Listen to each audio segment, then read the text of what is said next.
चलता होगा स्पीकर नहीं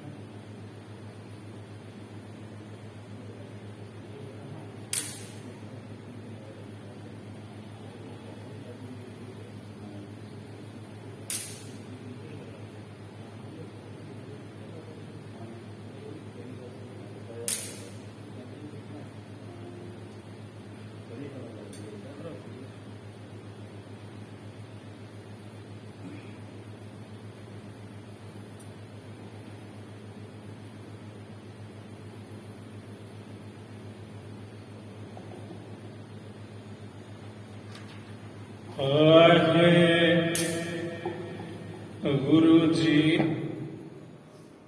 वाहे गुरु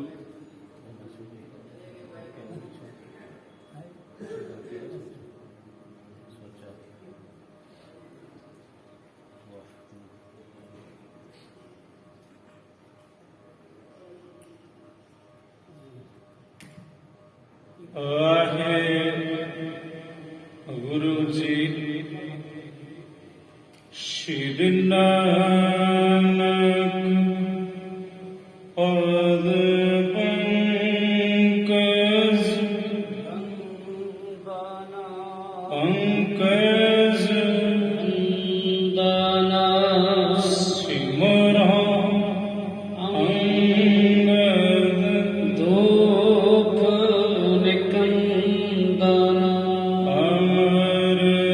अमरदास गोर हृदय नित ध्यान हृदय नित ध्यान श्री गुरु रामदास गुण गावो श्री अर्जन विज्ञान के नाशक विज्ञान के नाशक श्री हर गोविंद शुभ सुमत प्रकाशक श्री हर राय नमो कार जोरे नमो कार जोरे गुर हर कृष्ण विनायो बहोरे तेग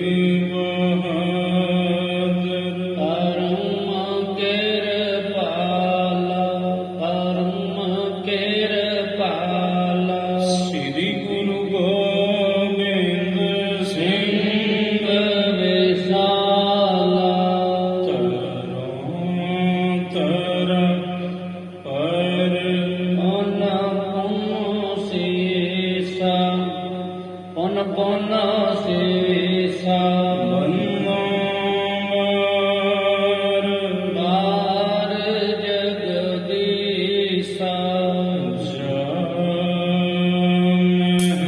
अमृत ज्ञान है माणिक भगत वैराग श्री गुरु ग्रंथ साहिब युगद वंदना हरे अनुराग गुर का शब्द कमाए दिन जीते पंच विकार तीन संतन को वंदना शीस चरण भगतार एक ओंकार सतगुरु तेह प्रसाद सच होए वाहिगुरु जी की फतेह है विनाशन सोए वाहिगुरु जी की फतेह है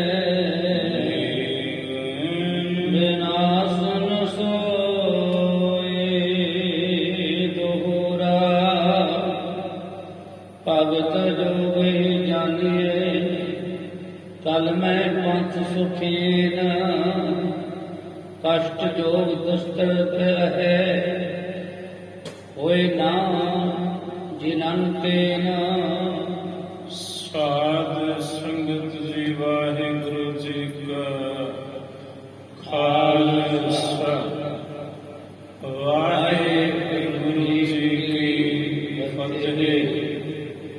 ਸ਼੍ਰਵਣ ਕੀਤਾ ਆਪ ਜੀ ਦੇ ਕਾਲ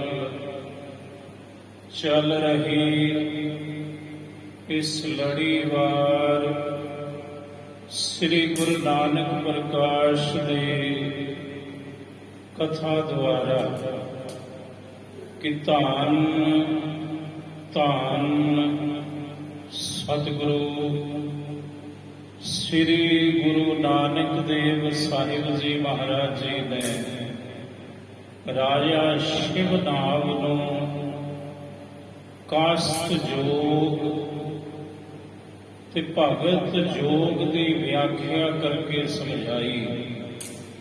ਸਤਿਗੁਰੂ ਜੀ ਨੇ ਭਗਤੀ ਜੋਗ ਦੀ ਜੋ ਵਿਆਖਿਆ ਕੀਤੀ ਆਪ ਸੰਗਤਾਂ ਨੇ ਕੱਲ ਸ਼੍ਰਵਣ ਕੀਤੀ ਜੀ। ਦੋਹਰਾ ਭਗਤ ਜੋਗ ਇਹ ਜਾਣੀਐ। ਸਾਹਿਬ ਕਹਿੰਦੇ ਰਾਜਾ ਸ਼ਿਵਨਾਵ ਇਹ ਜਿਹੜਾ ਉਪਦੇਸ਼ ਤੈਨੂੰ ਹੁਣ ਦਿੱਤਾ ਹੈ ਇਸ ਨੂੰ ਭਗਤ ਜੋਗ ਜਾਣਨਾ ਕਰ। ਕਲ ਮਹਿ ਪੰਥ ਸੁਖੇਨ ਇਸ ਕਲਯੁਗ ਦੇ ਵਿੱਚ ਇਹ ਪੰਥ ਇਹ ਰਸਤਾ ਬੜਾ ਸੁਖੈਨ ਹੈ, ਬੜਾ ਸੁਖਾਲਾ ਤੇ ਸਿੱਧ ਪੱਧਰਾ ਰਾਜ ਹੈ।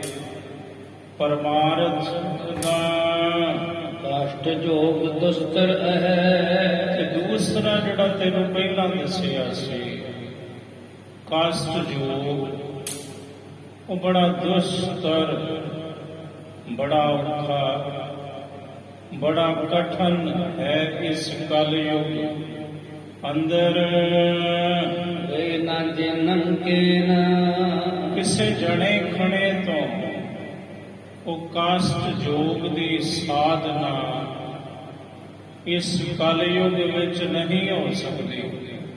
ਤਾਂ ਤੇ ਇੱਕ ਸੁਖਾਲਾ ਰਸਤਾ ਹੈ, ਸੁਖਾਲਾ ਪੰਥ ਹੈ ਤੇ ਉਸ ਪੰਥ ਦਾ ਨਾਮ ਹੈ ਭਗਤ ਜੋਗ, ਗੁਰਮਤਿ ਮਾਰਗ, ਸਿੱਖੀ ਦਾ ਮਾਰਗ।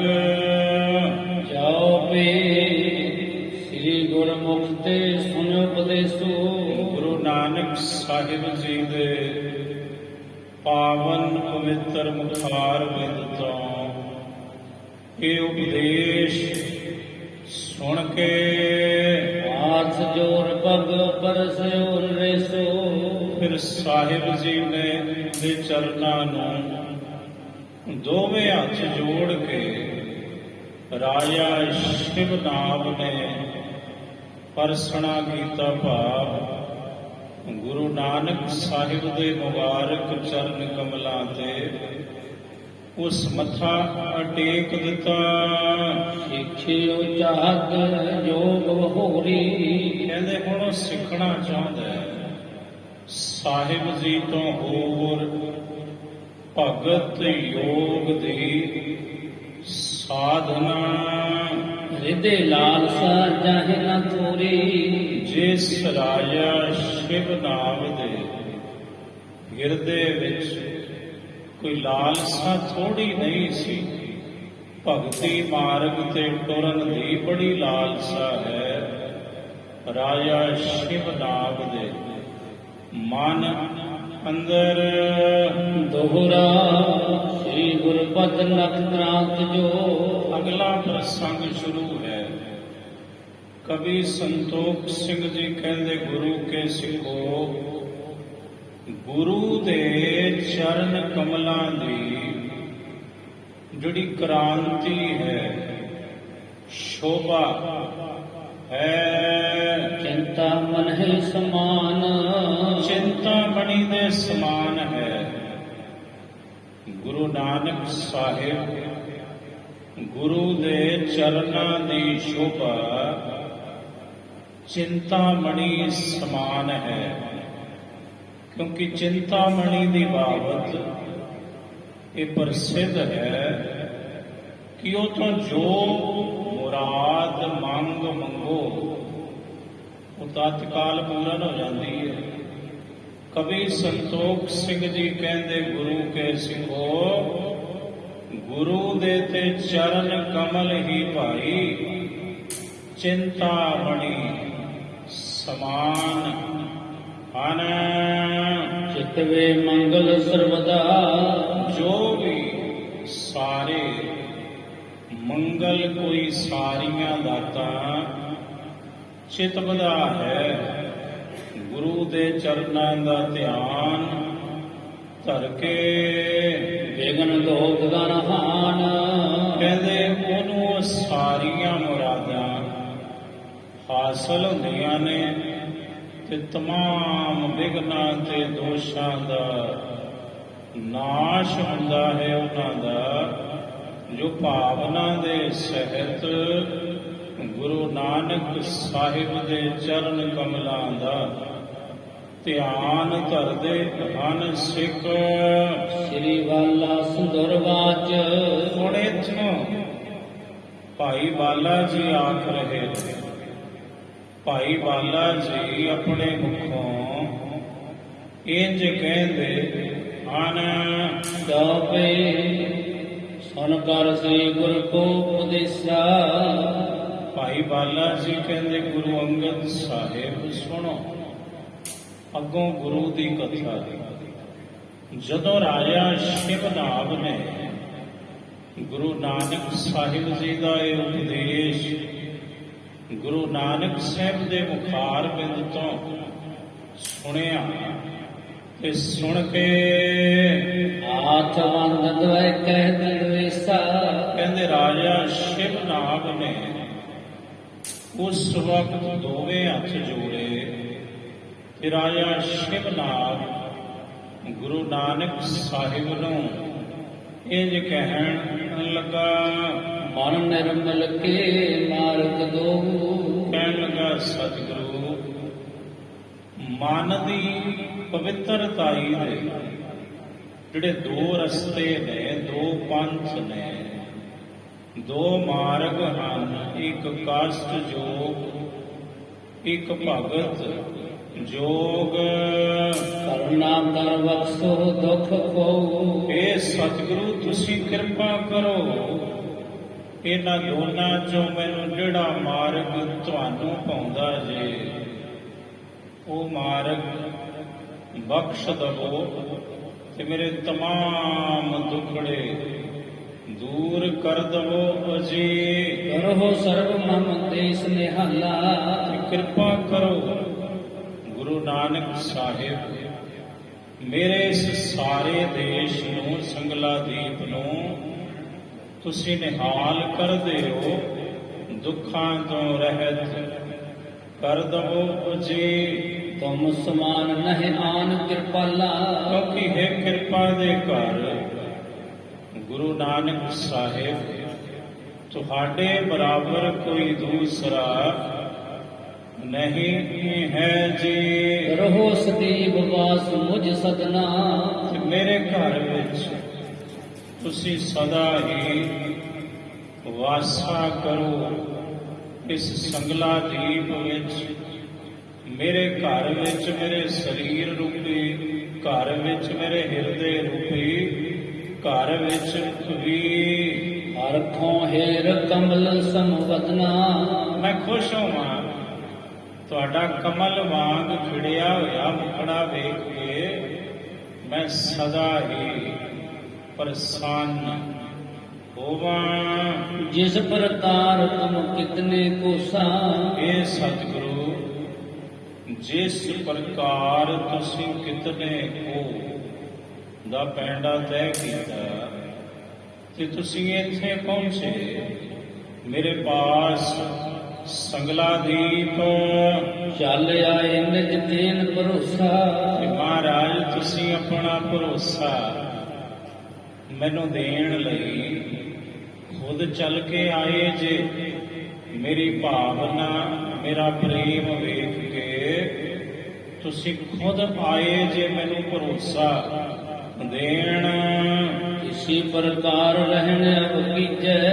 ਮਹਾਰਾਜ ਹੁਣ ਜਾਓ ਨਾ, ਹੁਣ ਤੁਸੀਂ ਜਿਵੇਂ ਆਏ ਜੇ ਐਡਾ ਲੰਮਾ ਪੈਂਡਾ ਤੈਅ ਕਰਕੇ ਤਨੇ ਕੋ ਚੱਲ ਕੇ, ਤੇ ਸਤਿਗੁਰੂ ਹੁਣ ਤੁਸੀਂ ਜਿੰਨੇ ਕੋ ਚੱਲ ਕੇ ਆਏ ਹੋ ਘੱਟੋ ਘੱਟ ਉਤਨੇ ਦਿਨ ਤੇ ਮੇਰੇ ਪਾਸ ਰਹੋ ਜ਼ਰੂਰ। ਸਰਬ ਦੇਸ ਉਪਦੇਸਹਿ ਦੀਜੈ। ਤੇ ਸਾਰੇ ਸੰਗਲਾ ਦੀਪ ਦੇਸ਼ ਨੂੰ ਤੁਸੀਂ ਆਪਣਾ ਉਪਦੇਸ਼, ਗੁਰਮਤਿ ਦਾ ਉਪਦੇਸ਼, ਸਿੱਖੀ ਮਾਰਗ ਦਾ ਉਪਦੇਸ਼ ਬਖਸ਼ੋ ਜੀ। ਪ੍ਰੇਮ ਬਿਨੈ ਸਨ ਬਾਣੀ ਸੁਣ ਕੇ। ਇਹਦੇ ਪ੍ਰੇਮ ਦੇ ਸਹਿਤ ਮਿਲੀ ਹੋਈ ਬਾਣੀ, ਮਿਲੇ ਹੋਏ ਬੋਲ ਸੁਣ ਕੇ ਰਾਜਾ ਸ਼ਿਵ ਨਾਮ ਦੇ ਧੰਨ ਗੁਰੂ ਨਾਨਕ ਸਾਹਿਬ ਪਦ ਪਾਹੁਲ ਦੀਨੀ ਸਭ ਗੁਣ ਕੈ। ਮਹਾਰਾਜ ਜੀ ਨੇ ਵਿਚਾਰ ਕੀਤੀ ਕਿ ਹੁਣ ਇਹਨੂੰ ਚਰਨ ਪਹੁਲ ਦਿੰਦੇ ਹਾਂ, ਇਹਨੂੰ ਸਿੱਖੀ ਦੀ ਦਾਤ ਬਖਸ਼ਦੇ ਹਾਂ। ਉਸ ਵਕਤ ਗੁਰੂ ਨਾਨਕ ਸਾਹਿਬ ਨੇ ਆਪਣੀ ਚਰਨ ਪਹੁਲ ਰਾਜਾ ਸ਼ਿਵ ਨਾਮ ਨੂੰ ਬਖਸ਼ੀ। ਧਰਮਸਾਲ ਮਹਿ ਕੀਨ ਵਸੇਰਾ। ਤੇ ਸਤਿਗੁਰੂ ਜੀ ਨੇ ਆਪਣਾ ਬਸੇਰਾ, ਆਪਣਾ ਟਿਕਾਣਾ ਉਸ ਧਰਮਸਾਲ ਵਿੱਚ ਹੀ ਕਰਨਾ ਕੀਤਾ। ਸਰਵ ਦੇਸ ਹੋਤ ਭਾਚੇਰਾ। ਸਾਰਾ ਦੇਸ਼ ਸੰਗਲਾ ਦੀਪ ਗੁਰੂ ਨਾਨਕ ਸਾਹਿਬ ਦਾ ਸੇਵਕ ਬਣਿਆ। ਮਹਾਰਾਜ ਜੀ ਦਾ ਚੇਰਾ ਦਾਸ ਬਣੇ ਸਭ। ਭੋਗਤ ਜੋਗ ਦੇਨ ਕੇ ਕਾਜਾ। ਵੇਖੋ ਰਾਜਾ ਸ਼ਿਵ ਨਾਮ ਨੂੰ ਇਹ ਭਗਤ ਜੋਗ ਦੀ ਦਾਤ ਬਖਸ਼ਣ ਲਈ, ਇਸ ਕਾਰਜ ਲਈ ਪ੍ਰਾਨ ਸੰਗਲੀ ਗ੍ਰੰਥ ਸੋ ਸਾਜਾ। ਪ੍ਰਾਣ ਸੰਗਲੀ ਦਾ ਜ਼ਿਕਰ ਆਉਂਦਾ ਹੈ ਗੁਰ ਇਤਿਹਾਸ ਵਿੱਚ। ਜਦੋਂ ਪੰਚਮ ਪਾਤਸ਼ਾਹ ਗੁਰੂ ਅਰਜਨ ਦੇਵ ਮਹਾਰਾਜ ਜੀ ਦਾ ਆਪਾਂ ਇਤਿਹਾਸ ਪੜ੍ਹਦੇ ਹਾਂ, ਉਹਦੇ ਵਿੱਚ ਵੀ ਜ਼ਿਕਰ ਹੈ ਪ੍ਰਾਣ ਸੰਗਲੀ ਗ੍ਰੰਥ ਦਾ।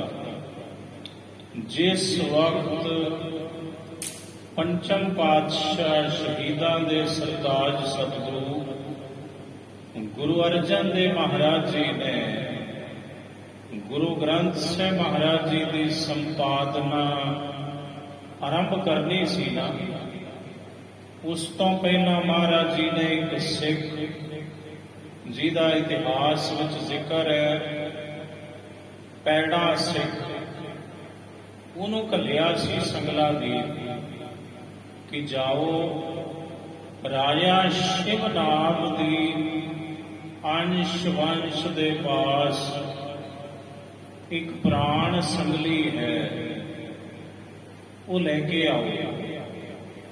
ਤੇ ਪੈੜਾ ਸਿੱਖ ਗਿਆ, ਪ੍ਰਾਣ ਸੰਗਲੀ ਲਿਆਇਆ। ਗੁਰੂ ਅਰਜਨ ਦੇਵ ਮਹਾਰਾਜ ਸਾਹਿਬ ਨੇ ਭੀੜ ਜਿਹੜੀ ਸੀ ਲਿਖਵਾਉਣੀ ਆਰੰਭ ਕਰ ਦਿੱਤੀ। ਗੁਰੂ ਗ੍ਰੰਥ ਸਾਹਿਬ ਜੀ ਦੀ ਸੰਪਾਦਨਾ ਭਾਈ ਗੁਰਦਾਸ ਜੀ ਪਾਸੋਂ ਸਾਹਿਬ ਬਾਣੀ ਲਿਖਾ ਰਹੇ ਸਨ। ਭਾਈ ਪੈੜਾ ਸਿੱਖ ਆਇਆ ਤੇ ਮਹਾਰਾਜ ਜੀ ਨੂੰ ਜਿਹੜੀ ਪ੍ਰਾਣ ਸੰਗਲੀ ਸੀ ਉਹ ਦਿੱਤੀ। ਪੰਚਮ ਪਾਤਸ਼ਾਹ ਗੁਰੂ ਅਰਜਨ ਦੇਵ ਮਹਾਰਾਜ ਸਾਹਿਬ ਨੇ ਪ੍ਰਾਣ ਸੰਗਲੀ ਨੂੰ ਪੜ੍ਹਿਆ ਤੇ ਮਹਾਰਾਜ ਜੀ ਨੇ ਇੱਕ ਪਾਸੇ ਰੱਖ ਦਿੱਤਾ। ਗੁਰੂ ਗ੍ਰੰਥ ਸਾਹਿਬ ਜੀ ਦੇ ਵਿੱਚ ਸਾਹਿਬ ਨੇ ਉਹ ਪ੍ਰਾਣ ਸੰਗਲੀ ਅੰਕਿਤ ਨਹੀਂ ਕੀਤੀ। ਕਾਰਨ ਕਿਉਂਕਿ ਇਹ ਜਿਹੜਾ ਪ੍ਰਾਣ ਸੰਗਲੀ ਦਾ ਇੱਥੇ ਵੀ ਜ਼ਿਕਰ ਆਉਂਦਾ ਹੈ, ਇਹ ਇੱਕ ਅਖੇਪ ਜਿਹੀ ਵਿਚਾਰ ਹੈ। ਅਗਰ ਗੁਰੂ ਨਾਨਕ ਸਾਹਿਬ ਦੀ ਹੱਥ ਲਿਖਤ ਪ੍ਰਾਣ ਸੰਗਲੀ ਹੁੰਦੀ ਤਾਂ ਫਿਰ ਉਹੀ ਗੁਰੂ ਨਾਨਕ ਪੰਜਵੇਂ ਜਾਮੇ ਵਿੱਚ ਨੇ। ਫਿਰ ਤੇ ਗੁਰੂ ਗ੍ਰੰਥ ਸਾਹਿਬ ਮਹਾਰਾਜ ਵਿੱਚ ਉਹ ਗੁਰੂ ਨਾਨਕ ਸਾਹਿਬ ਦੀ ਪ੍ਰਾਣ ਸੰਗਲੀ ਜਿਹੜੀ ਸੀ ਉਹ ਦਰਜ ਕਰ ਲੈਣੀ ਸੀ ਪੰਚਮ ਪਾਤਸ਼ਾਹ ਨੇ, ਕਿਉਂਕਿ ਉਹ ਗੁਰੂ ਦੀ ਕ੍ਰਿਤ ਸੀ ਤੇ ਗੁਰੂ ਦੀ ਕ੍ਰਿਤ ਨੂੰ ਤੇ ਅੰਕਿਤ ਕੀਤਾ ਜਾ ਸਕਦਾ ਹੈ ਗੁਰੂ ਗ੍ਰੰਥ ਸਾਹਿਬ ਜੀ ਵਿੱਚ। ਪਰ ਜਿਹੜੀ ਗੁਰੂ ਦੀ ਕ੍ਰਿਤ ਨਹੀਂ, ਭਗਤਾਂ ਦੀ ਕ੍ਰਿਤ ਨਹੀਂ, ਉਹ ਕੋਈ ਵੀ ਐਸੀ ਸ਼ੈ ਜੋ ਗੁਰਮਤਿ ਦੇ ਸਿਧਾਂਤ ਤੋਂ ਉਲਟ ਹੈ, ਉਹ ਗੁਰੂ ਗ੍ਰੰਥ ਸਾਹਿਬ ਮਹਾਰਾਜ ਵਿੱਚ ਗੁਰੂ ਅਰਜਨ ਦੇਵ ਸਾਹਿਬ ਨੇ ਅੰਕਿਤ ਨਹੀਂ ਕੀਤੀ। ਜਿਵੇਂ ਪੀਲਾ ਜਿਹੜਾ ਸੀ ਭਗਤ ਸੀ, ਕਾਨਾ ਭਗਤ ਸੀ, ਪੀਲੂ ਭਗਤ ਸੀ, ਸ਼ਾਹ ਹੁਸੈਨ ਸੀ, ਇਹ ਚਾਰੇ ਭਗਤ ਲਾਹੌਰ ਤੋਂ ਆਏ ਤੇ ਇਹਨਾਂ ਗੁਰੂ ਅਰਜਨ ਦੇਵ ਸਾਹਿਬ ਜੀ ਨੂੰ ਬੇਨਤੀ ਕੀਤੀ, ਮਹਾਰਾਜ ਤੁਹਾਡੇ ਮਨ ਵਿੱਚ ਤੇ ਤੁਹਾਡੇ ਘਰ ਵਿੱਚ ਵਿਤਕਰਾ ਕੋਈ ਨਹੀਂ, ਤੁਸੀਂ ਬਾਕੀ ਭਗਤਾਂ ਦੀ ਬਾਣੀ ਅੰਕਿਤ ਕੀਤੀ ਹੈ ਗ੍ਰੰਥ ਸਾਹਿਬ ਜੀ ਵਿੱਚ, ਤੇ ਸਾਡੀ ਵੀ ਬਾਣੀ ਹੈ, ਅਸੀਂ ਵੀ ਬਾਣੀ ਉਚਾਰਨ ਕੀਤੀ ਹੈ, ਲਿਖੀ ਹੈ, ਸਾਡੇ ਪਾਸ ਮੌਜੂਦ ਹੈ, ਉਹ ਤੁਸੀਂ ਦਰਜ ਕਰੋ ਗ੍ਰੰਥ ਸਾਹਿਬ ਜੀ ਵਿੱਚ। ਤੇ ਗੁਰੂ ਅਰਜਨ ਦੇਵ ਸਾਹਿਬ ਕਹਿਣ ਲੱਗੇ ਤੁਹਾਡਾ ਆਉਣਾ ਜੀ ਆਇਆਂ ਨੂੰ। ਸੱਚੀ ਬਾਤ ਹੈ, ਗੁਰੂ ਨਾਨਕ ਦੇ ਘਰ ਵਿੱਚ ਵਿਤਕਰਾ ਕੋਈ ਨਹੀਂ, ਪਰ ਗੁਰਬਾਣੀ ਦੇ ਨਾਲ ਜੋ ਮੇਲ ਖਾਵੇ ਬਚਨ ਉਹੀ ਅੰਕਿਤ ਹੋਣਗੇ ਗ੍ਰੰਥ ਸਾਹਿਬ ਜੀ ਵਿੱਚ, ਤੇ ਜਿਹੜੇ ਬਚਨ ਮੇਲ ਨਹੀਂ ਖਾਂਦੇ ਉਹ ਕਿਸੇ ਦੇ ਹੋਵਣ, ਉਹਨਾਂ ਨੂੰ ਅਸੀਂ ਨਹੀਂ ਚੜਾਵਾਂਗੇ, ਨਹੀਂ ਲਿਖਾਵਾਂਗੇ। ਇਹ ਕਹਿਣ ਲੱਗੇ ਮਹਾਰਾਜ ਫਿਰ ਸੁਣੋ, ਜੋ ਇਹਨਾਂ ਦੇ ਬੋਲ ਸਨ ਉਹ ਗੁਰਮਤਿ ਸਿਧਾਂਤ ਤੋਂ, ਗੁਰੂ ਦੀ ਬਾਣੀ ਤੋਂ ਉਲਟ ਸਨ।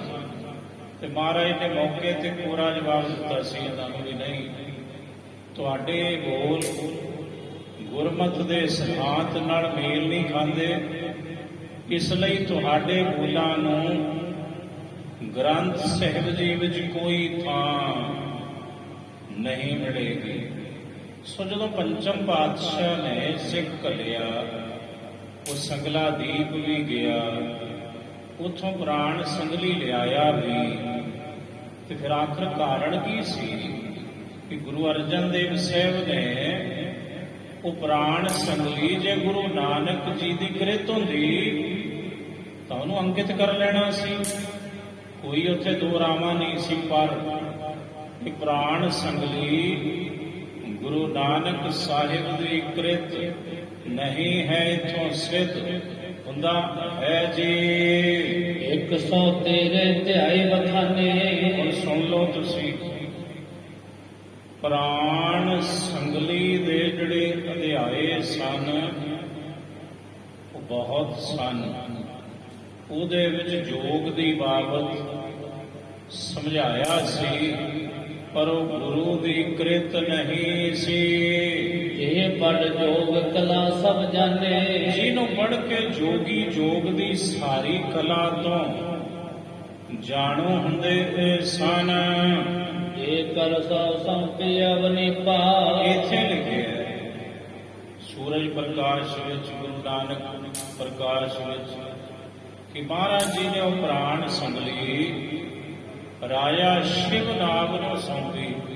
ਪਹਿਲੀ ਗੱਲ, ਪ੍ਰਾਣ ਸੰਗਲੀ ਸੌਂਪਣ ਦੀ ਹੁਣ ਜ਼ਰੂਰਤ ਕੀ ਰਹਿ ਗਈ ਸੀ, ਕਿਉਂਕਿ ਮਹਾਰਾਜ ਜੀ ਨੇ ਖੁਦ ਸਮਝਾਇਆ ਵੀ ਰਸਤੇ ਦੋ ਨੇ, ਇੱਕ ਮਾਰਗ ਹੈ ਕਾਸਟ ਜੋਗ ਤੇ ਦੂਸਰਾ ਮਾਰਗ ਹੈ ਭਗਤ ਜੋਗ।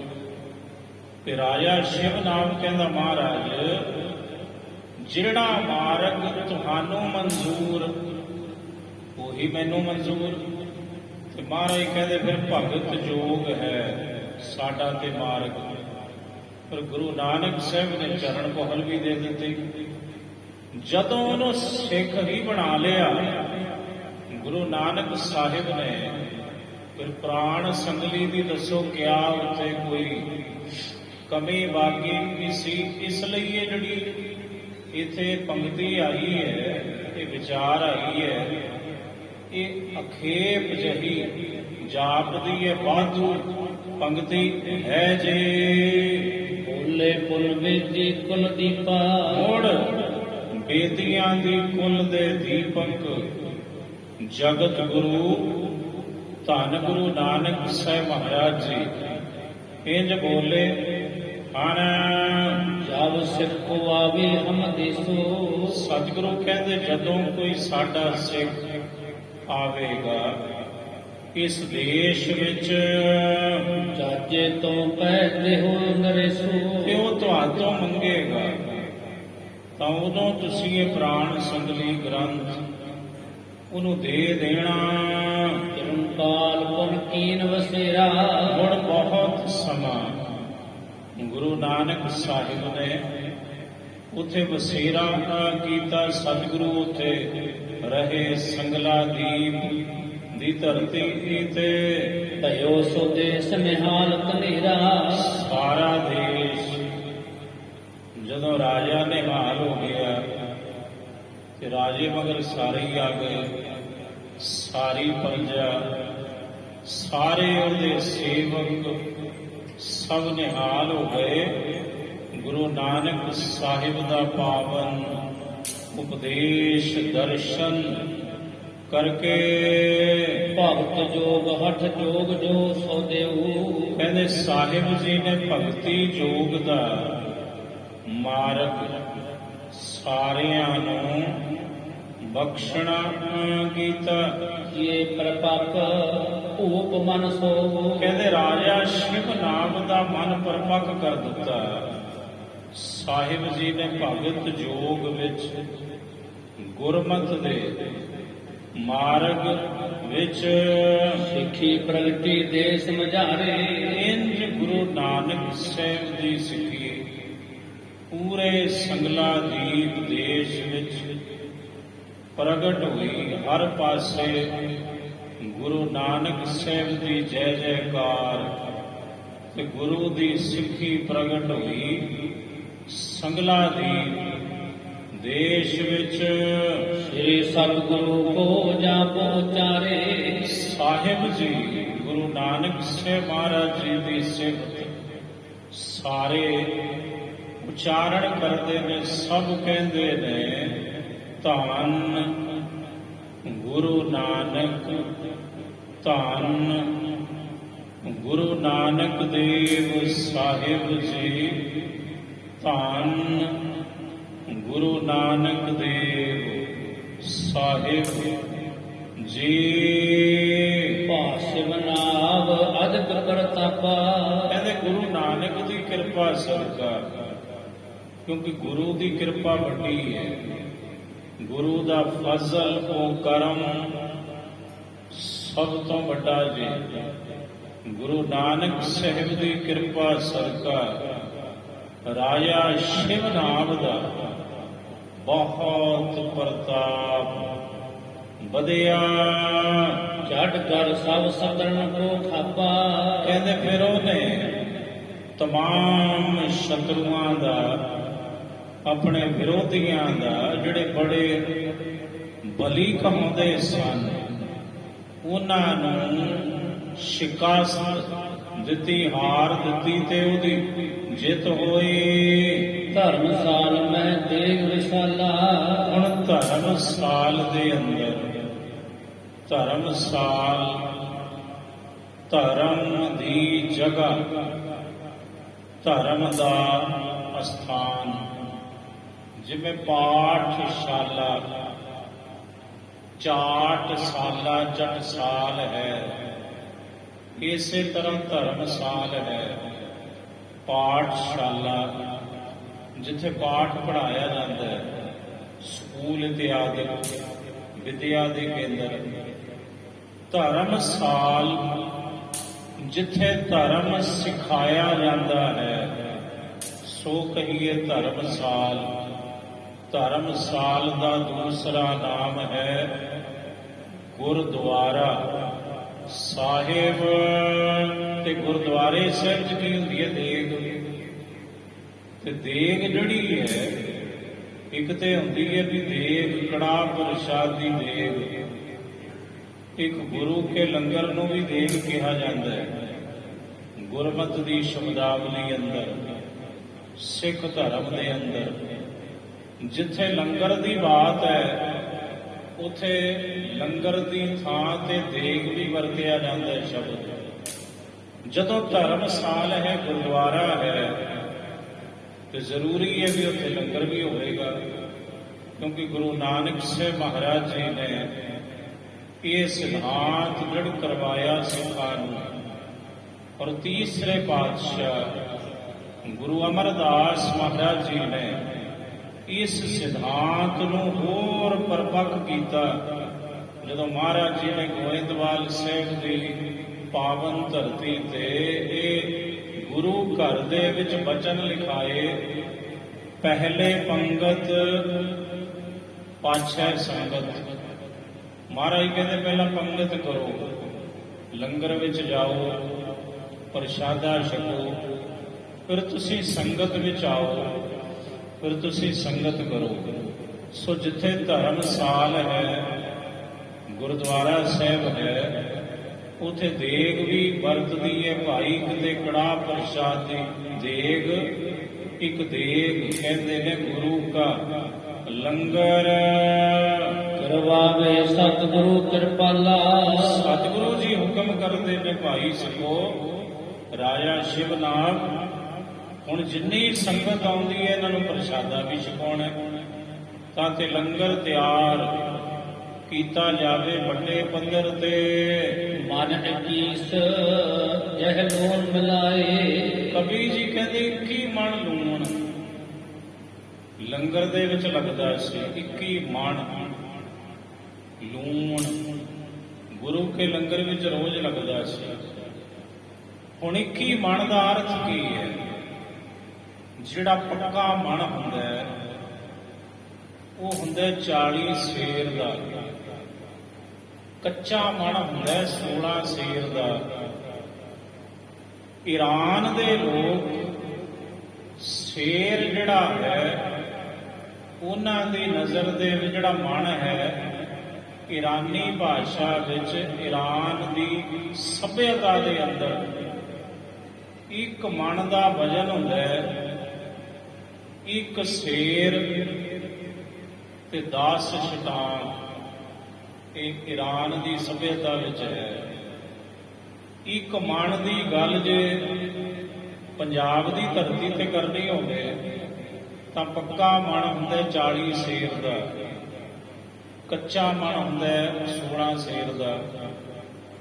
ਇਹੀ ਮਣ ਦੀ ਗੱਲ ਜੇ ਤੁਸੀਂ ਈਰਾਨ ਦੀ ਧਰਤੀ ਤੇ ਜਾ ਕੇ ਕਰੋਗੇ, ਉੱਥੇ ਮਣ ਦਾ ਵਜਨ ਆ ਜਾਊਗਾ 1 ਸੇਰ ਤੇ 10 ਸ਼ਟਾਂਗ। ਫਾਰਸੀ ਦੇ ਜਿਹੜੇ ਕੋਸ਼ ਨੇ, ਉਹਨਾਂ ਵਿੱਚ ਮਣ ਦਾ ਵਜਨ ਕਿਤੇ 1 ਸੇਰ ਲਿਖਿਆ, ਕਿਤੇ ਇਸ ਤੋਂ ਵੱਧ ਘੱਟ। ਗਿਆਨੀ ਭਗਵਾਨ ਸਿੰਘ ਜੀ ਨੇ ਜੋ ਗ੍ਰੰਥ ਲਿਖਿਆ, ਉਹਦੇ ਵਿੱਚ ਮਣ ਦਾ ਵਜਨ ਉਹਨਾਂ ਨੇ 2-2.5 ਸੇਰ ਲਿਖਿਆ ਹੋਇਆ, ਗਿਆਨੀ ਭਗਵਾਨ ਸਿੰਘ ਜੀ ਹੋਰਾਂ ਨੇ। ਸੋ 21 ਮਣ ਲੂਣ ਦਾ ਇੱਥੋਂ ਭਾਵ ਹੈ। ਤੁਸੀਂ ਵੇਖੋ ਆਪੋ ਆਪਣੇ ਦੇਸ਼ ਮੁਤਾਬਕ ਮਣ ਜਿਹੜਾ ਹੈ ਉਹਦਾ ਵਜ਼ਨ ਘਟਦਾ ਵੱਧਦਾ ਹੈ। ਇੱਥੇ 21 ਮਣ ਤੋਂ ਭਾਵ ਹੈ ਕਿ 16 ਸੇਰ ਦੇ ਕਰੀਬ ਲੂਣ ਲੱਗਦਾ ਸੀ ਗੁਰੂ ਕੇ ਲੰਗਰ ਵਿੱਚ ਰੋਜ਼ਾਨਾ, ਤੇ ਹਜ਼ਾਰਾਂ ਦੀ ਗਿਣਤੀ ਵਿੱਚ ਉੱਥੇ ਲੋਕ ਸੰਗਤਾਂ ਆਉਂਦੀਆਂ ਸਨ। ਇਤੋਂ ਆਹਾਰ ਹੋਏ ਸਭ ਖਾਏ। ਇੰਨਾ ਆਹਾਰ ਹੁੰਦਾ ਸੀ। ਲੂਣ 16 ਸੇਰ ਜਦੋਂ ਪਵੇਗਾ ਭੋਜਨ ਵਿੱਚ, ਦਾਲ ਵਿੱਚ, ਸਬਜ਼ੀ ਵਿੱਚ, ਤੇ ਉਹਨੂੰ ਗੁਣਾ ਕਰ ਲਓ ਵੀ ਕਿੰਨੇ 100 ਜਾਂ ਕਿੰਨੇ 1000 ਬੰਦਾ ਰੋਟੀ ਖਾ ਸਕਦਾ ਹੈ, ਲੰਗਰ ਛਕ ਸਕਦਾ ਹੈ ਜੀ। ਕੀਰਤਨ ਸਤਨਾਮ ਕੋ ਹੋਵੇ। ਸਤਨਾਮ ਦਾ ਉਪਦੇਸ਼, ਸਤਨਾਮ ਦੀ ਸਿਫਤ ਸਲਾਹ ਤੇ ਪ੍ਰਭੂ ਦੇ ਸੱਚੇ ਨਾਮ ਦਾ, ਗੁਰਬਾਣੀ ਦਾ ਕੀਰਤਨ ਹੋਣ ਲੱਗਿਆ। ਹੁਣ ਸੰਗਲਾ ਦੀ ਧਰਮਸਾਲ ਵਿੱਚ ਜੋ ਬਹੁ ਜਨ ਮਨ ਤਲਮਲ ਹੋਵੇ। ਜਿਹੜਾ ਬਹੁਤ ਜਨਮਾਂ ਜਨਮਾਂਤਰਾਂ ਦੇ ਪਾਪਾਂ ਦੀ ਮੈਲ ਗਵਾ ਦਿੰਦਾ ਹੈ, ਕਿ ਰੱਬੀ ਸਿਫਤ ਸਲਾਹ ਗੁਰੂ ਕੀ ਬਾਣੀ ਦਾ ਕੀਰਤਨ ਜਨ ਪ੍ਰਤ ਚਲਣ ਚਹਿਤ ਜਗਦੇਸ਼ ਤੀਸਾ। ਹੁਣ ਸਮਾਂ ਜਦੋਂ ਕਾਫੀ ਗੁਜ਼ਰਿਆ ਤਾਂ ਜਗਤ ਦੇ ਮਾਲਕ ਗੁਰੂ ਨਾਨਕ ਸਾਹਿਬ ਚਾਹੁੰਦੇ ਨੇ ਸੰਗਲਾ ਦੀਪ ਦੀ ਧਰਤੀ ਤੋਂ ਹੁਣ ਅੱਗੇ ਵੱਲ ਤੁਰਨਾ। ਕਰਹਿ ਭਾਉ ਬਹੁ ਰਖੇ ਦਰੀਸਾ। ਜਦੋਂ ਹੀ ਮਹਾਰਾਜ ਕਹਿੰਦੇ ਨੇ ਚੰਗਾ ਰਾਜਾ ਸ਼ਿਵਨਾਥ, ਹੁਣ ਅਸੀਂ ਚੱਲਦੇ ਹਾਂ, ਬਹੁਤ ਸਮਾਂ ਹੋ ਗਿਆ। ਉਦੋਂ ਹੀ ਰਾਜਾ ਸ਼ਿਵਨਾਥ ਮਹਾਰਾਜ ਦੇ ਚਰਨ ਪਕੜ ਲੈਂਦੇ, ਕਹਿੰਦਾ ਸਤਿਗੁਰੂ ਨਾ, ਅਜੇ ਨਾ ਜਾਓ, ਅਜੇ ਹੋਰ ਅਟਕੋ, ਅਜੇ ਹੋਰ ਆਪਣੇ ਬਚਨ ਸਾਨੂੰ ਸ਼ਰਵਣ ਕਰਵਾਓ, ਆਪਣੇ ਹੋਰ ਦਰਸ਼ਨ ਅਜੇ ਬਖਸ਼ੋ ਜੀ। ਕਰੀ ਪ੍ਰਪੱਕ ਸਿੱਖੀ ਕੀ ਰੀਤਾ। ਇੰਜ ਸਿੱਖੀ ਦੀ ਰੀਤੀ, ਸਿੱਖੀ ਦੀ ਮਰਿਆਦਾ ਗੁਰੂ ਨਾਨਕ ਸਾਹਿਬ ਨੇ ਪਰਪੱਕ ਕਰ ਦਿੱਤੀ। ਪੂਰੇ ਸੰਗਲਾ ਦੀਪ ਵਿੱਚ ਨਿਤ ਪ੍ਰਤ ਵਧੇ ਭਜਨ ਹੈ ਪ੍ਰੀਤਾ। ਹੁਣ ਨਿਤ ਪ੍ਰਤੀ ਦਿਨ ਸੰਗਤਾਂ ਦੀ ਜਿਹੜੀ ਪ੍ਰੀਤੀ ਹੈ ਪ੍ਰਭੂ ਦੇ ਭਜਨ ਵਿੱਚ, ਗੁਰਬਾਣੀ ਦੇ ਕੀਰਤਨ ਵਿੱਚ, ਗੁਰੂ ਦੀ ਜਿਹੜੀ ਵਿਚਾਰ ਹੈ ਸ਼ਬਦ ਦੀ, ਉਹਦੇ ਵਿੱਚ ਦਿਨ ਪ੍ਰਤੀ ਦਿਨ ਪ੍ਰੀਤੀ ਵੱਧਦੀ ਹੈ ਸੰਗਤਾਂ ਦੀ। ਕਰਿਓ ਗਿਆਨ ਮੈਂ ਪੂਰਨ ਰਾਹੂ। ਇੰਜ ਰਾਜਾ ਸ਼ਿਵਨਾਥ ਮਹਾਰਾਜ ਜੀ ਨੇ ਪੂਰਨ ਰੱਬੀ ਗਿਆਨ ਵਿੱਚ ਪਰਪੱਕ ਕਰਕੇ ਉਹਨੂੰ ਬ੍ਰਹਮ ਗਿਆਨ ਦੀ ਦਾਤ ਬਖਸ਼ ਦਿੱਤੀ। ਬ੍ਰਹਮ ਗਿਆਨੀ ਹੋ ਗਿਆ ਰਾਜਾ ਸ਼ਿਵਨਾਥ। ਗੁਰਮੁਖ ਦੀ ਪਦਵੀ ਗੁਰੂ ਨਾਨਕ ਸਾਹਿਬ ਨੇ ਉਹਨੂੰ ਆਪਣੇ ਮੁਖਾਰ ਬਿੰਦ ਤੋਂ ਤੇ ਆਪਣੇ ਹੱਥੀਏ ਰੁਤਬਾ ਬਖਸ਼ਿਆ। ਸ੍ਰੀ ਨਾਨਕ ਜੀ ਦਿਆਲ ਸੁਭਾਉ। ਕਹਿੰਦੇ ਗੁਰੂ ਨਾਨਕ ਸਾਹਿਬ ਮਹਾਰਾਜ ਜੀ ਦਾ ਸੁਭਾਅ ਬੜਾ ਦਿਆਲੂ ਹੈ, ਕਿਉਂਕਿ ਗੁਰੂ ਦਇਆ ਦੇ ਘਰ ਹਨ। ਬਹੁਰੋ ਮੱਜੀ ਪਰ ਵੈ ਸਾਰਾ। ਸੁਣਿਆ ਤੁਸਾਂ, ਬਹੁਰੋ ਮੰਜੀ ਪਰ ਬੈ ਸਾਰਾ। ਗੁਰੂ ਨਾਨਕ ਸਾਹਿਬ ਨੇ ਆਪਣੇ ਹੁੰਦਿਆਂ ਸੰਗਲਾ ਦੀਪ ਦੀ ਧਰਤੀ ਤੇ ਰਾਜਾ ਸ਼ਿਵਨਾਥ ਨੂੰ ਆਪ ਥਾਪੜਾ ਬਖਸ਼ਿਆ ਤੇ ਉਹਨੂੰ ਮੰਜੀ ਤੇ ਬਿਠਾਇਆ। ਮੰਜੀ ਤੇ ਬਿਠਾਉਣਾ ਕੀ ਹੈ? ਕਿ ਮੰਜੀ ਤੇ ਬਿਠਾਉਣਾ ਇਹ ਹੈ ਵੀ ਜਿਵੇਂ ਹੁਣ ਮੰਜੀ ਸਾਹਿਬ ਦੇ ਉੱਪਰ ਮਹਾਰਾਜ ਜੀ ਦਾ ਪ੍ਰਕਾਸ਼ ਹੈ ਤੇ ਨਾਲ ਕੀ ਰਾਜਾ ਸ਼ਿਵਨਾਥ ਗੁਰੂ ਦੇ ਨਾਲ ਬੈਠੇ ਸਨ ਬਰਾਬਰ, ਉਹ ਮੰਜੀ ਨਹੀਂ ਜੀ। ਮੰਜੀ ਤੇ ਬਿਠਾਉਣ ਦਾ ਜਿਹੜਾ ਭਾਵ ਹੈ ਸਿੱਖ ਧਰਮ ਵਿੱਚ, ਉਹ ਹੈ ਆਪ ਜਪੈ ਅਵਰਹਿ ਨਾਮ ਜਪਾਵੈ। ਉਹ ਗੁਰਮੁਖ ਜੋ ਗੁਰੂ ਦੇ ਗਿਆਨ ਵਿੱਚ, ਸਿੱਖੀ ਦੇ ਮਾਰਗ ਵਿੱਚ, ਗੁਰਮਤਿ ਵਿੱਚ ਪੂਰਨ ਹੋਏ ਗੁਰੂ ਦੀ ਨਜ਼ਰ ਵਿੱਚ, ਉਹਨਾਂ ਨੂੰ ਮਹਾਰਾਜ ਜੀ ਨੇ ਮੰਜੀਆਂ ਬਖਸ਼ੀਆਂ। ਗੁਰੂ ਨਾਨਕ ਸਾਹਿਬ ਨੇ ਮੰਜੀ ਬਖਸ਼ੀ ਰਾਜਾ ਸ਼ਿਵਨਾਥ ਨੂੰ। ਕਦੋਂ? ਜਦੋਂ ਉਹਨੂੰ ਬ੍ਰਹਮ ਗਿਆਨੀ ਬਣਾ ਦਿੱਤਾ ਗੁਰੂ ਨਾਨਕ ਸਾਹਿਬ ਨੇ। ਫਿਰ ਉਹਨੂੰ ਹੱਕ ਦਿੱਤਾ ਬਈ ਸਤਿਨਾਮ ਵਾਹਿਗੁਰੂ ਜਿੱਥੇ ਤੂੰ ਖੁਦ ਜਪਦਾ ਹੈ ਉਥੇ ਸੰਗਤਾਂ ਨੂੰ ਵੀ ਜਪਾਇਆ ਕਰ। ਅੱਜ ਤੋਂ ਤੈਨੂੰ ਅਧਿਕਾਰ ਹੈ। ਜਿਵੇਂ ਅਸੀਂ ਉਪਦੇਸ਼ ਦਿੰਦੇ ਹਾਂ ਰੱਬੀ ਗਿਆਨ ਦਾ, ਅੱਜ ਤੋਂ ਤੈਨੂੰ ਇਹ ਵੀ ਅਧਿਕਾਰ ਦੇ ਦਿੱਤਾ ਕਿ ਤੂੰ ਰੱਬੀ ਗਿਆਨ ਦਾ ਉਪਦੇਸ਼ ਜਿਹੜਾ ਤੇਰੇ ਕੋਲ ਆਵੇ ਉਹਨੂੰ ਬਖਸ਼ ਸਕਦਾ ਹੈ, ਪਰ ਚਰਨ ਪਹੁਲ ਨਹੀਂ ਦੇ ਸਕਦਾ। ਚਰਨ ਪਹੁਲ ਦਾ ਅਧਿਕਾਰ ਕੇਵਲ ਤੇ ਕੇਵਲ ਗੁਰੂ ਦੇ ਕੋਲ ਹੀ ਹੈ ਜੀ। ਜੋ ਪੂਜਿਤ ਹੈ ਦੇਸ ਮਝਾਰਾ। ਇੰਜ ਸਤਿਗੁਰੂ ਜੀ ਨੇ ਰਾਜਾ ਸ਼ਿਵਨਾਗ ਨੂੰ ਮੰਜੀ ਦੇ ਉੱਪਰ ਸਥਾਪਨ ਕੀਤਾ, ਗੁਰਮੁਖ ਦੀ ਪਦਵੀ ਬਖਸ਼ੀ। ਆਪ ਗਵਨ ਕੀ ਕਿੰਨੀ ਤਿਆਰੀ। ਹੁਣ ਸਾਹਿਬ ਨੇ ਬਹੁਤ ਲੰਬੇ ਸਮੇਂ ਤੋਂ ਬਾਅਦ ਸੰਗਲਾ ਦੀਪ ਤੋਂ ਤੁਰਨ ਦੀ ਤਿਆਰੀ ਕੀਤੀ। ਕਹਿਤ ਨਾ ਵਿਸਰਿਓ ਨਿਰਭਉ ਰਹਿਓ ਭਾਰੀ। ਕਹਿੰਦੇ ਰਾਜਾ ਸ਼ਿਵਨਾਗ ਬੜੇ ਵਿਛੋੜੇ ਵਿੱਚ ਹੈ। ਉਹਨੂੰ ਹਿਜਰ ਦਾ ਬੜਾ ਦੁੱਖ ਹੈ ਕਿ ਹੁਣ ਗੁਰੂ ਜੀ ਤੋਂ ਮੈਂ ਵਿਛੜੂੰਗਾ, ਸਤਿਗੁਰੂ ਇੱਥੋਂ ਜਾਣਗੇ।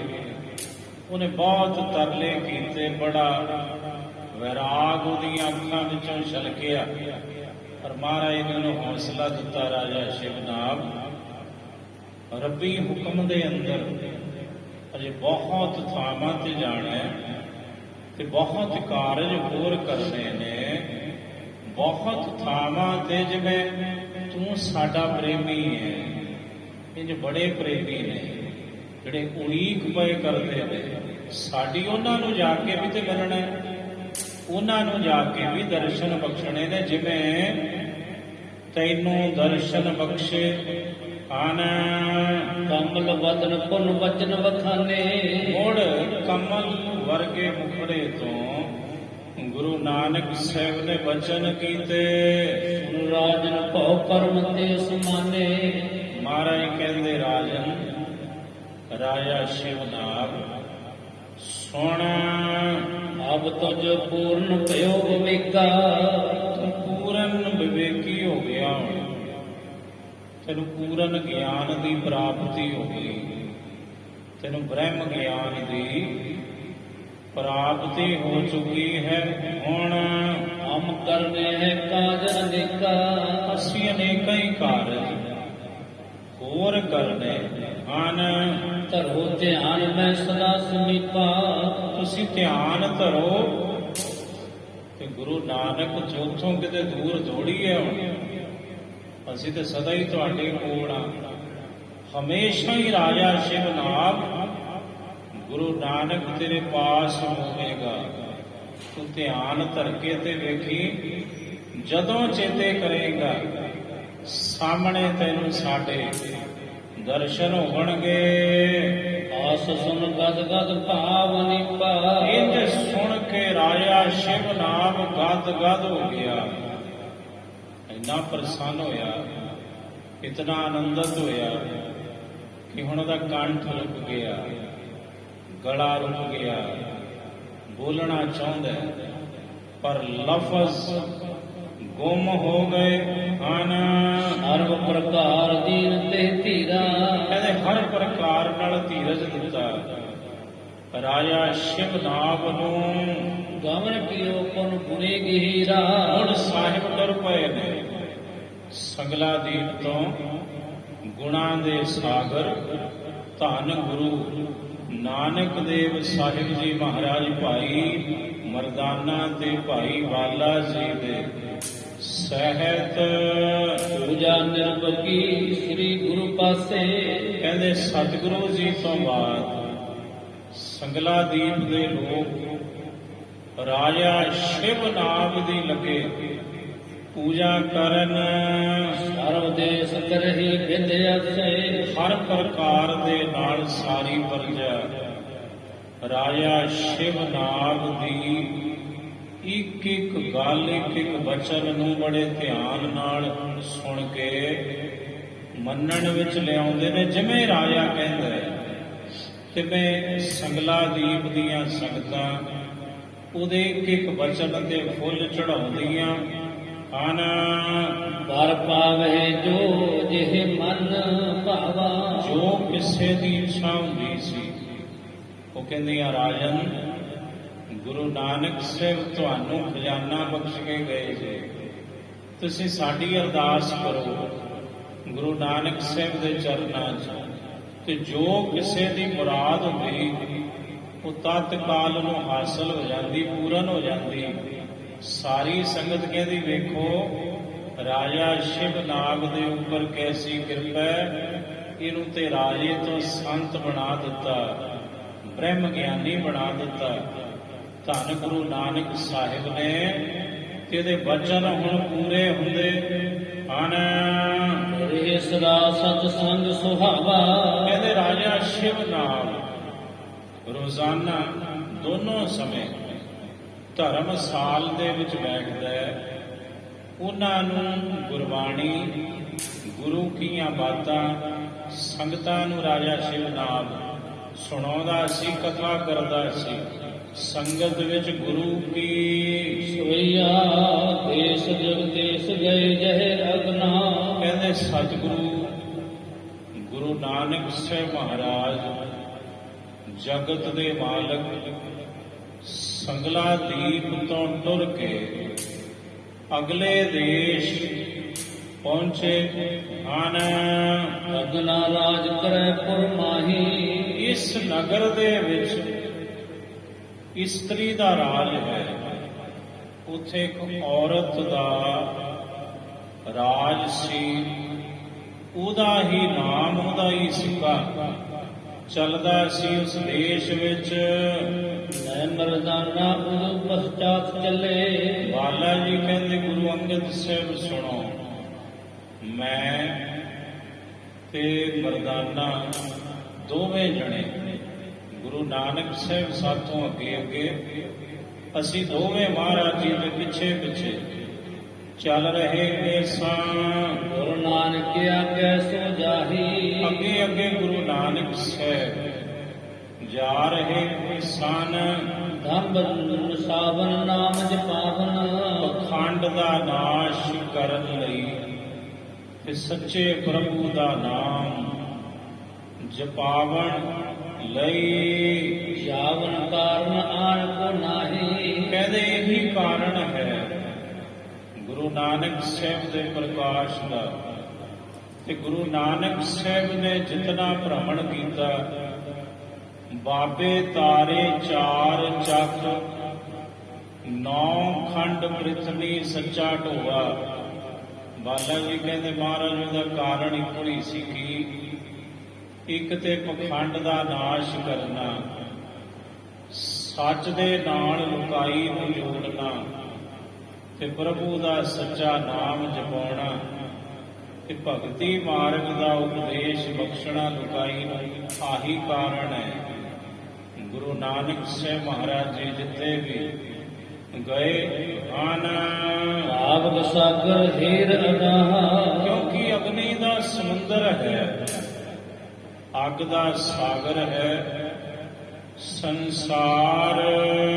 ਜੋ ਹਰ ਕੀਰਤ ਸੇਤ ਬੋਧਾਈ। ਤੇ ਪ੍ਰਭੂ ਦੀ ਸਿਫਤ ਸਲਾਹ ਦਾ ਪੁਲ ਬੰਨ ਦਿੱਤਾ ਗੁਰੂ ਨਾਨਕ ਸਾਹਿਬ ਨੇ ਵੀ ਭਾਈ ਜਿਹੜੇ ਇਸ ਪੁਲ ਤੋਂ ਆਉਣਗੇ ਉਹਨਾਂ ਨੂੰ ਇਸ ਅਗਨ ਸਾਗਰ ਦਾ ਸੇਕ ਨਹੀਂ ਲੱਗੇਗਾ। ਜੇ ਅਗਨੀ ਦਾ ਸਮੁੰਦਰ ਸੰਸਾਰ ਤਰਨਾ ਹੈ ਫਿਰ ਤੁਹਾਨੂੰ ਪ੍ਰਭੂ ਦੀ ਸਿਫਤ ਸਲਾਹ ਕਰਨੀ ਹੀ ਪਵੇਗੀ। ਭੂਰ ਹੋਤੋ ਪੁਰ ਨਾਰਨ ਰਿਸਨ।